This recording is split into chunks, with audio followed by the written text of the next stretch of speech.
Ladies and gentlemen, welcome to Hack Hunter. This is a show where we find you some of the worst tattooers in the country. At the same time, we're also here to help you find some of the most amazing tattoo artists out there.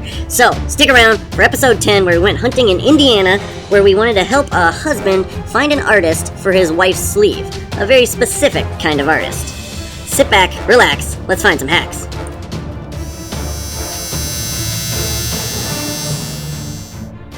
Alright, here we go. Our lead today comes from a gentleman named Greg. Now, Greg writes, "Dear Hack Hunter, my wife is a cancer survivor, and now that she's back to being healthy, she wants to get a sleeve tattoo that she's always wanted to get, but she was always too scared to go through with it. What she wants is a geometric mandala piece to cover her entire arm, but she wants it to be in that dot work style, if you know what I mean. We live in Indiana, and we need help finding the perfect artist for this specific style. Thanks." Okay, Greg, thank you so much for writing in, because I'd absolutely love to help you guys find the perfect artist for this style. That's exactly why I started the show. I want to help people get the right artist for the right job. And in this case, with dot work, or sometimes called pointillism, there are a ton of artists out there that are going to tell you that they know what they're doing and that you're in good hands. But to be honest, you want an artist that's really specializing in this. Somebody that does it often, frequently, regularly, and they'll know exactly how to do it. And I did find just such an artist. But before we get to that, I want to first showcase an artist that we found while we were hack hunting in South Bend. Let's break it down.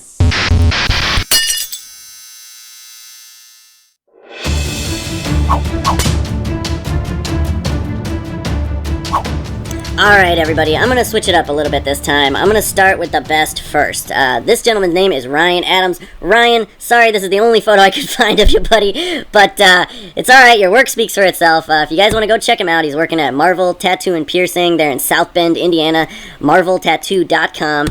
He's also got an Instagram at Ryan A Tattoos at Instagram.com. First off, here's some of his work, and I start with this piece because this sort of encompasses his style. I saw a lot of this similar style throughout his whole portfolio on Instagram, and it shows that he knows what he's doing. He knows where his strengths are. He's been doing this style for a long time, and the quality shows. Really smooth line work, especially when you're talking about bold lines. Bold lines are particularly difficult, especially for newer artists. You got to run the line a little bit slower, and you got to keep your needle tip perpendicular to the skin. It's really pertinent when you're doing these bold lines to run them that way, and also to dip very frequently. So doing bold lines like this, I'm always impressed when they come out nice and smooth, nice and clean. You can tell that he knows what he's doing and has been doing it for a long time. This pointillism looks great. He didn't over-concentrate in areas. Yeah, he really has a great way of separating his lights and his darks really well. And you can see throughout his portfolio, he does a lot of this style of work, where he uses dot work for blending, but also dot work for the mandala type effect, or the geometric patterns in there. I like the little white dots that he threw in there, nice little accent.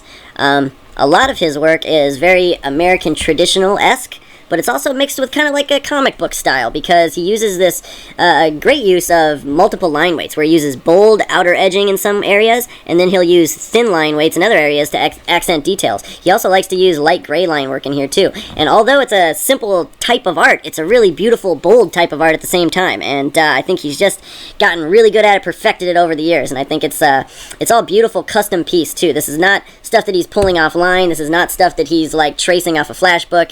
This is all out of his own head, created by him.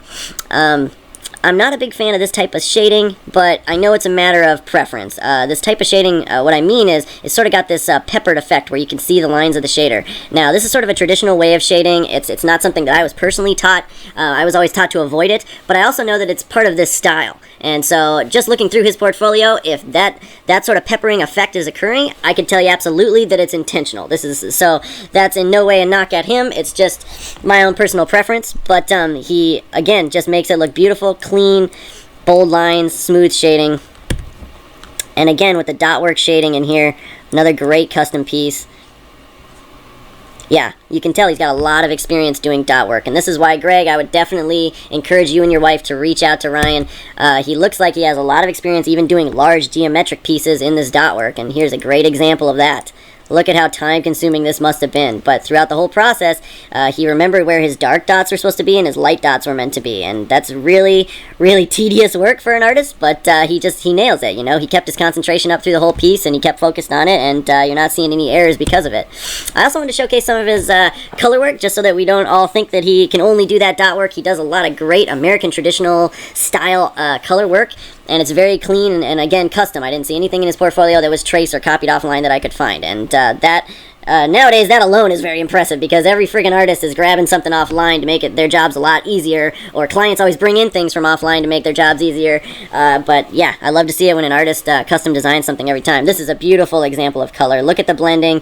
He used at least, I want to say 1, 2, 3, maybe 4 tones in each one of those honeycombs there, and it shows. Standing back from a distance, you really get that nice 3D effect. Even though it's a simplified version of it, you still get that really clear effect, and I think his color saturation is really solid, really smooth, and his color blending is really intentional and concise. So, Ryan Adams, obviously, you don't need my approval. You know what you're doing. You've been doing it a long time. You're doing it great. I hope Greg and his wife meet up with you soon. You are Hack Hunter approved. Now, everybody, leave your comments down below. Let me know what you think of Ryan's work. But we're going to be moving on because while we were searching around there in Indiana, specifically in South Bend, we came across an artist that, well, wasn't so up to par. You'll see what I mean. Stick around.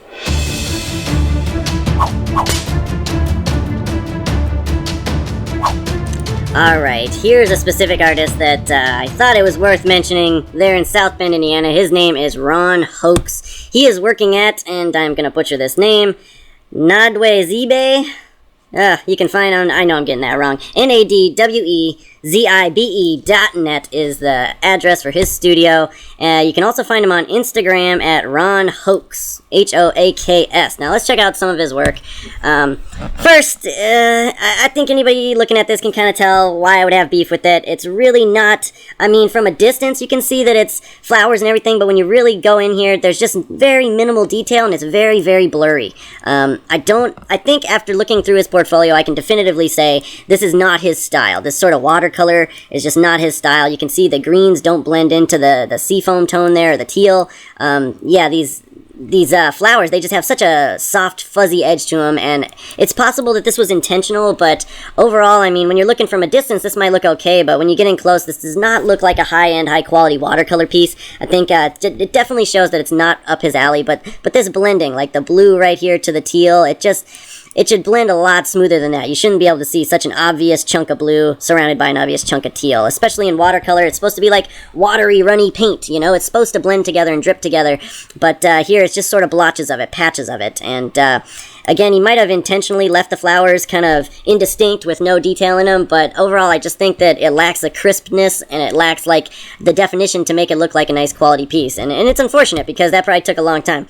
Here's an example that he posted pretty recently of some puppy portraits that he did. Now, I've shown some amazing puppy portraits on this show so far, and so those of you that have been following the show, you could probably clearly see the difference here. You really don't get that feeling of like a wet nose or a wet tongue. It's really, I'm not sure why there's such a harsh line here on the nose. Not sure why. I think it's just, again, maybe not really his strong suit. I don't know why he used an outliner when it came to this collar's tag here. It stands out really weird, where the collar itself is really kind of blurry and fuzzy, but the collar's, yeah, the tag right there is really sharp and outlined. It makes really no sense, and the same thing for the tooth here. Any realism artist would tell you don't want to be using outliners anywhere. I mean, maybe for small detail, but you don't want to be outlining when it comes to a realism portrait like this. Yeah, again, really kind of patchy black work, and I think, Ron, I think you got to make a better stencil, you got to make a better reference and copy the photo exactly. If you see a large dark black area on the hind legs of the dog, it should be a dark black area in the photo, but it looks like he tried to create textures in here. Create textures that weren't in the original photo, unfortunately. So this is how it comes out. It comes out a lot less realistic looking, kind of cartoony, almost painted looking.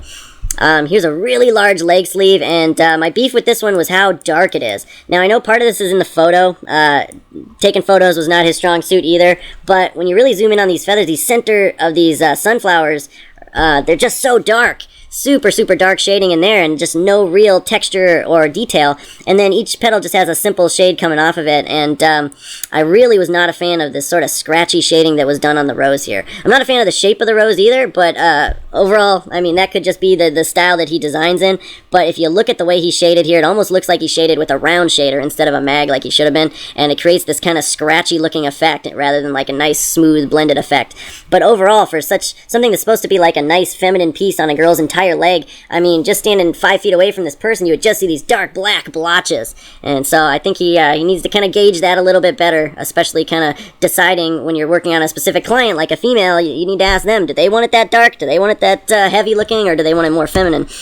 Here's another one that I think shows, again, not quite his style. This is a real old school looking Joker, but again with the just fuzzy kind of edge to it. Not real clear definition. A lot of the suit and the hand gets kind of blended together here. The other hand and the flower just kind of gets blurred together. There's not a lot of crisp definition. That face is just really, really kind of whack looking. I mean, I know the Joker's supposed to be whack looking, but this is really, realism is definitely not up his alley.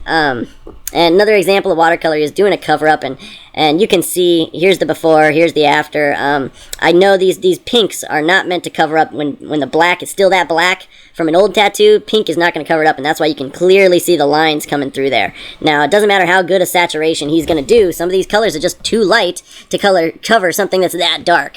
And so I also think it's kind of strange that he outlined the leaves, but then didn't outline anything in the feathers. And the white work that he also put in there really just kind of made it look a little bit more messy. I think he might have been putting it in there to give the petals more definition and clarity, but ultimately it just did not work out.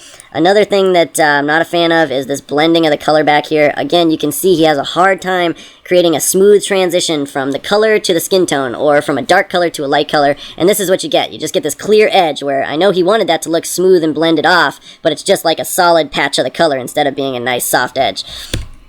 Another cover-up where it just, I hate to keep saying it, but I think cover-ups aren't his thing either. I think this one's relatively light. I don't think it required all this darkness, but overall, let it be a lesson to everybody watching. Don't use a gray. A new tattoo can't be gray if it's covering color. You can't cover color with gray wash. It just doesn't work. Unless it's really dark black gray wash. And unfortunately, that's what he did here. He just kept trying to go over and over and over in it. Again, but look, you can see the teal from the old tattoo. You can see it through that gray wash. Especially when this heals, you're going to be able to see that color through the gray wash.